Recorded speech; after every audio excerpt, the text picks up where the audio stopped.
अगले चंद दिनों में लोकसभा 2024 के चुनाव की अधिसूचना जारी हो जाएगी और चुनावों के तारीखों का ऐलान हो जाएगा। लेकिन अब की बार 400 के पार का नारा देकर चुनाव में उतरने वाली एनडीए गठबंधन में इस समय कपार फोरव्वल की स्थिति है। यही कपार फोरव्वल की स्थिति बिहार में है और बिहार के संग महाराष्ट्र में है। भाजपा के चाणक्य भागे भागे पहुंचे हैं महाराष्ट्र में, 2 दिन रुकेंगे और कपार फोरव्वल की स्थिति से एनडीए को बाहर लाएंगे। लेकिन काहे वहां कपार फोरव्वल हो रहा है और काहे कपार फोरव्वल की स्थिति बनी है बिहार में, आज के वीडियो में मैं इन सब बातों पर चर्चा करूंगा और आपको बताऊंगा कि क्या लोकसभा 2024 के चुनाव के पहले एनडीए टूट जाएगी। नमस्कार, मैं पंकज कुमार सिंह और आप देख रहे हैं खबरों के खिलाड़ी। खबर महाराष्ट्र से है जहां एनडीए की सरकार है, एकनाथ शिंदे मुख्यमंत्री हैं, अजित पवार डिप्टी सीएम हैं, देवेंद्र फडणवीस डिप्टी सीएम है। महाराष्ट्र में संगठन की दृष्टि से बात करें तो स्टीयरिंग भाजपा के हाथ में है, भाजपा ड्राइवरिंग सीट पर बैठी हुई है। भाजपा का संगठन चाहता है कि लोकसभा चुनाव में भाजपा वहां 30 से 32 सीटों पर चुनाव लड़े। एकनाथ शिंदे का शिवसेना भी चाहता है कि 20 से 22 सीट पर वो भी चुनाव लड़े, तो कुल हो गया 44 सीट। और वहां पर अजित पवार की भी इच्छा है कि 10 से 12 सीट वो भी लड़े, तो कुल मिलाकर 66 सीट की स्थिति बनती है। सीट है 48 सीट पर जो दावेदारों की मांग है उसके चलते वहां कपार फोरव्वल की स्थिति है। अब वहां अमित शाह तो पहुंच गए हैं, हो सकता है कि अमित शाह स्थिति को काबू में भी कर ले, लेकिन चाणक्य तो भाजपा में एक है और है महाराष्ट्र में, और इधर कपार फोरव्वल की स्थिति हो गई है बिहारों में। तेजस्वी कह रहे हैं कि जिसको आना है वो आएगा, हमको कहीं जाना नहीं है।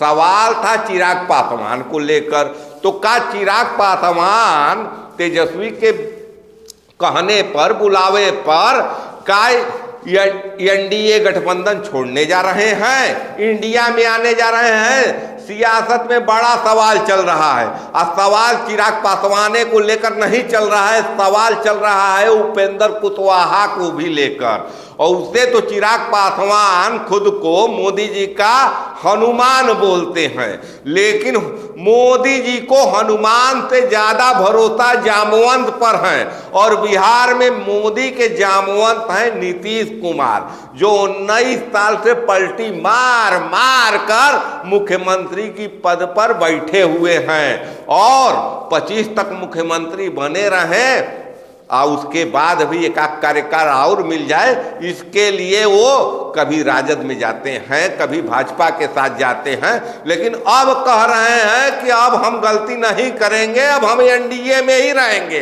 हालांकि इसके पहले भी नीतीश कुमार कहते रहे हैं कि ये अब मैं पलटी नहीं मारूंगा, बावजूद उसके वो पलटी मारते रहे हैं। तो यहाँ पलटी बात चाचा से चिराग पासवान का भी नहीं बनता है और नहीं बनने की बात है तो वहां उपेंद्र कुशवाहा की भी डिमांड बहुत ज्यादा है। अब भाजपा को उसके सर्वे ने बता दिया है, रिपोर्ट ने बता दिया है कि जो कुछ मिलना है वो भाजपा को मिलना है। बिहार में तेजस्वी की जादू चल रहा है, तेजस्वी का लहर चल रहा है। ऐसी स्थिति में तेजस्वी का मुकाबला करने की स्थिति में बस भाजपा है। तो भाजपा अपने कोटे की सीटियां तो नहीं देगी, चाहे जीतन राम मांझी हो, चाहे पशुपति पारस हो उनकी एलजेपी हो, चाहे चिराग पासवान की एलजेपी हो, तो यहाँ तो चच्चा भतीजा में लड़ाई चल रहा है।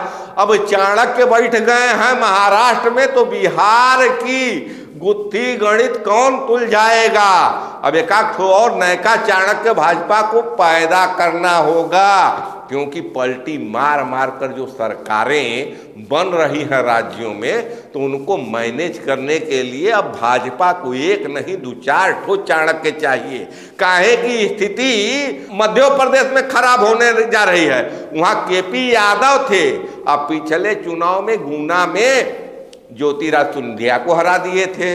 अब ज्योतिराज सिंधिया फिर पलटी मारकर आ गए हैं कांग्रेस से भाजपा में, तो वहां भाजपा ने उनको गुना से टिकट भी दे दिया। अब नाराज वहां मध्य प्रदेश में बताए जा रहे हैं कि केपी यादव हो गए हैं। अब केपी यादव को कौन मैनेज करेगा और कैसे समीकरण सेट होगा मध्य प्रदेश का, इन सब पर भी चर्चा है। देखिए, एक समीकरण और चल रहा है, वो समीकरण चल रहा है हिमाचल को लेकर। वहां राज्य में भी कांग्रेस की सरकार गिरानी है, सरकार बनानी है, 4 के 4 सांसद जिताने हैं। तो आज के तारीख में चाणक्य एक हैं और एनडीए में कपार फोरउल वाले राज्य कई हैं। ऐसी स्थिति में लग नहीं रहा है कि एनडीए अपने सीटों का बंटवारा चुनाव के पहले कर पाएगा। हालांकि एनडीए वाले कहते थे कि इंडिया गठबंधन बिखर जाएगा, टूट जाएगा सीट बंटवारे पर, लेकिन जैसे तैसे गिरते पड़ते उठते संभलते इंडिया गठबंधन तो सीट बांट ली है। और बिहारों में तेजस्वी यादव कह ही रहे हैं कि हमारा सीट का बंटवारा एनडीए के पहले हो जाएगा। हाँ, इंतजार इंडिया वाले भी कर रहे हैं कि क्या होता है।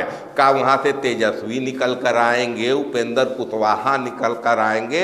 यहाँ वेट एंड वॉच की स्थिति में अब इंडिया है और यहाँ जल्द से जल्द अपने घर का झगड़ा निपटाने के फिराक में एनडीए है। देखना बहुत ही दिलचस्प है कि का लोकसभा चुनाव के घोषणा के पहले भाजपा एनडीए अपने घर का झगड़ा सुलझा लेगी और अब की बार 400 के पार के मिशन में जुट जाएगी। इन सब पर सियासत में इस समय खबरें चल रही हैं। खबरें पूरे देश को लेकर चल रही है, क्योंकि लोकसभा 2024 का चुनाव कपार पर है। तो ऐसी स्थिति में का अमित शाह महाराष्ट्र से निकलकर सीधे बिहार लैंड करेंगे या प्रधानमंत्री नरेंद्र मोदी को भी अब हस्तक्षेप करना होगा एनडीए के अंदर के झगड़े को निपटाने के लिए। इन सब पर हमारी भी निगाह है और आपको निगाह बना कर रहिए और देखते रहिए खबरों के खिलाड़ी। जय हिंद, जय भारत, नमस्कार।